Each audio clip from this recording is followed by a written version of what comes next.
Thanks for the introduction, Paul. And in the next 15 minutes, the share price could go down, so anything's possible. Great to be here, and thank you to the Resources Rising Stars team for putting on such a great event.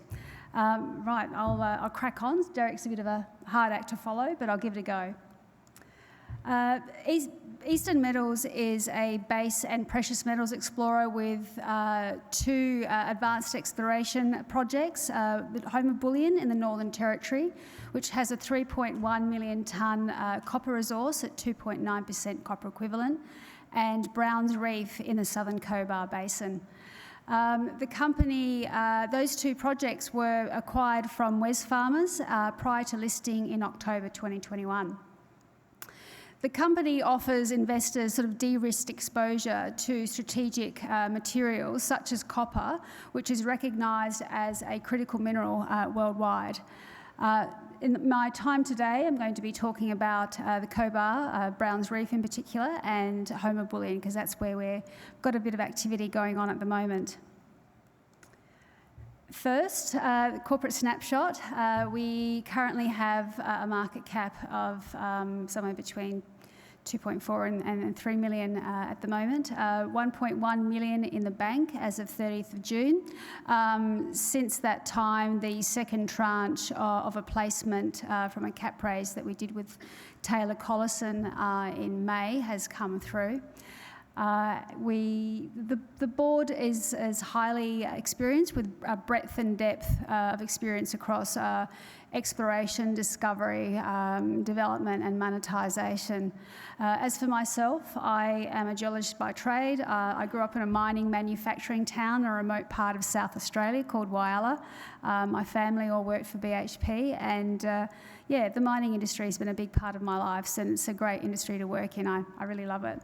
I'll take the time to mention Samantha Murray, our senior exploration geologist. She has been, she's done a stellar job when it's come to building relationships in the local community, sort of in and around Lake Cargelligo and also in the Northern Territory. Before I dive into our projects, I might just talk about copper at a macro level. Copper has traditionally been seen as a leading economic indicator for sort of economic health, and that's because it's used across a broad sector or broad section of the economy. So, but I think now it's being talked about in terms of energy. Currently, about 22% of copper demand comes from electricity, but that's about to change in the way in which we both consume and produce energy. In March this year, JP Morgan put out a report by Michael Sembalest called Electrovision, and the modelling in that report was based on energy demand not changing in the next couple of decades, which is based on historic energy consumption data. But there was a really interesting caveat which said that that may change because of AI and data centres. So I don't know if any of you watch Ross Greenwood's Business Weekend on Sky News on a Sunday, but he did interview the CEO of NextDC, which is an Australian company that builds data centres, Craig Scroggie, I believe, and he did say that the biggest constraint to the AI era, biggest constraint to growth is energy. So it's certainly food for thought. Getting onto the Cobar Basin and then focusing on Browns Reef, I thought I'd just put this slide up to give you a bit of an idea of the activity in the Cobar Basin at the moment. In 2022, Metals Acquisition acquired the CSA mine from Glencore for about 1.1 billion. And in February this year, they raised 325 million in an oversubscribed IPO. And since that time, they've made a strategic investment in Polymetals to help get the Allura mine up and running again, but also to process their zinc ore from the CSA mine to toll treat it at Allura. I'll also take time to mention Kingston Resources. They've just shifted from processing their sort of tailings. They've started mining rather than reprocessing the tailings, and they've also refurbished or in the process of refurbishing their flotation plant. So they're about 100 kilometres from Browns Reef. There's a fair bit of activity, particularly around Lake Cargelligo at the moment too, because Australian Gold Copper, who had some good results in May earlier this year at their Achilles 3 prospect, and Strategic Energy Resources and also Eastern Metals, where we're all drilling at the moment. So Lake Cargelligo is quite a busy little place. Zooming in now on Browns Reef, this is EL 6321. There are two known high-grade zones, which have been around for a while actually, Pineview and Evergreen. And the strike length between those two prospects is about 2.7 kilometres, which is comparable to Peel's Wagga Tank Southern Nights sort of deposit that's in development at the moment. With recently two high sort of priority targets were identified, Kelpie Hill and Windmill Dam. Kelpie Hill is about 700 metres to the north of Evergreen, and Windmill Dam is about 500 metres to the south. The PXRF traverses, which they've been extremely useful to us, and because we're constrained by a much younger tertiary basalt that sort of overlays the much older prospective geology underneath. So it's been a very cost-effective way of testing for acquiring surface data, because the traditional type of soil sampling where you go out on a grid, sample on a grid pattern, take samples and send them off to the lab is not particularly cost-effective in this area because of the tertiary basalt. So with the PXRF, you've got real-time data, so you know exactly when you're sitting over the tertiary cover basalt, and then it's been very, very effective in picking up soil, lead anomalies, and also arsenic and antimony, which are really good pathfinder elements. And we have verified this data with, or backed it up with rock chip samples, and also we've done some sort of sections from previous drill holes, so looking at the subsurface data and correlating that, or doing plots with the PXRF data. So it's turned out to be quite a useful tool for us. This three figures here, it shows the lead anomaly moving from left to right. You've got lead, arsenic, and antimony. And you can see that Kelpie Hill and Windmill Dam look to be quite compelling sort of targets. It's still early days. We're still working out what's going on.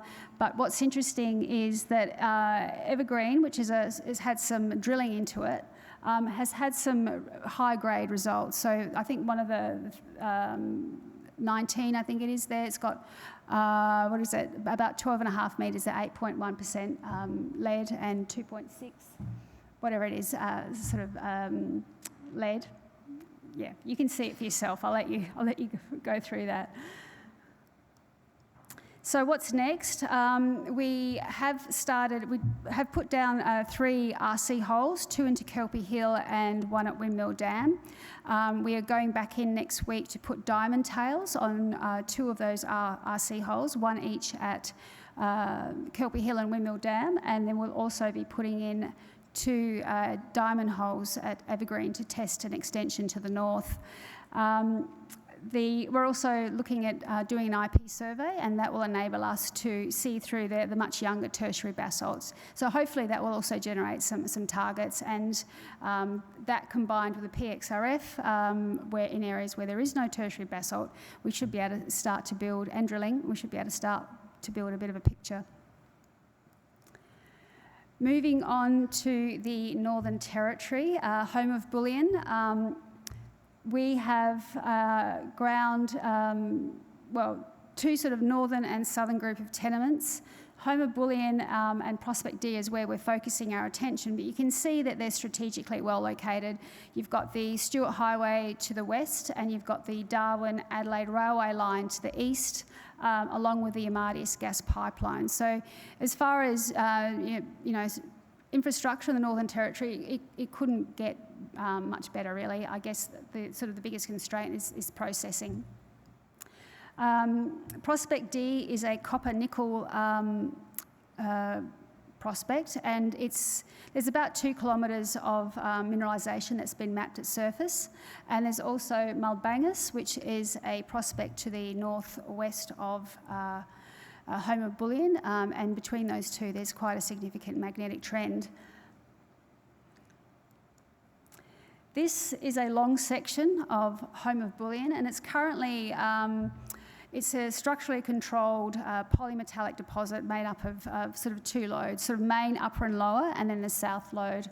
In 2022, Eastern Metals put in 4 diamond holes and increased the resource by about 25% and increased the contained metal by about 30%. So that sort of suggests potentially that, you know, further drilling will increase the resource, you know, particularly given that it seems to be open along strike and at depth.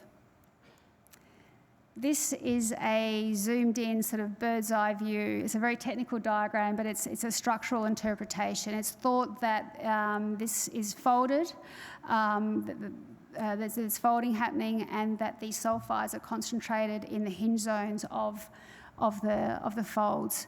And those pink shaded areas are sort of magnetic highs. I think they're about sort of 800 metres either side of the known mineralisation. So they're sort of worth following up with some drill testing.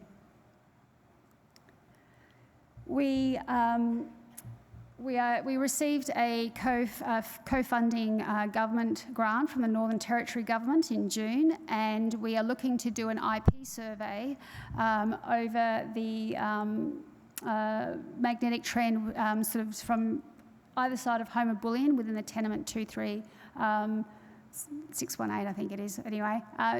So we're just up to the edge of the tenement boundary.